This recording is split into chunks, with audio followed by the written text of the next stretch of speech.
तुम्ही एखाद्या toxic relationship मध्ये असता आणि त्या टॉक्सिक रिलेशनशिप मधून तुम्हाला बाहेर पडायचं असतं, पण बॉयफ्रेंड किंवा गर्लफ्रेंड तुम्हाला सुसाईड करण्याची धमकी देत असतो. आणि याच धमक्यांच्यामुळे तुम्हाला असं वाटतं, की यानं खरंच जर असं केलं तर पोलीस तुमच्या विरुद्ध एफ-आय-आर करतील.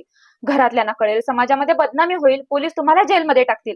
आणि या भीतीमुळेच खूप सारी मुलं त्या टॉक्सिक रिलेशनशिपमध्ये फसून राहतात. ब्रेकअप झाल्यानंतर मुलगा किंवा मुलगी सुसाईड करतात, त्यावेळेला त्यांच्या घरचे दुसऱ्याच्या विरुद्ध पोलीस तक्रार करतात आणि पोलीस त्या व्यक्तीला खूप हॅरॅश करतात. केवळ ब्रेकअपमुळे जर कोणी सुसाईड केलं, तर पोलीस एफ-आय-आर करू शकतात का? किंवा तुम्ही यासाठी रिस्पॉन्सिबल असाल का? बघा, पोलिसांना आपण एफ-आय-आर करण्यापासून काही थांबवू शकत नाही. कारण पोलीस एफ-आय-आर अलिगेशन्सच्या बेसिसवरती करत असतात. पण फक्त ब्रेकअपमुळे जर कोणी सुसाईड केलं, तर तुमची रिस्पॉन्सिबिलिटी नाहीये. कारण तुमचं कंडक्ट जोपर्यंत या लेवलचं नाहीये, की समोरच्याला सुसाईड करेपर्यंत प्रवृत्त केलं जावं, तोपर्यंत तुम्ही अशा कोणत्याही ऍक्टसाठी रिस्पॉन्सिबल नाही आहात.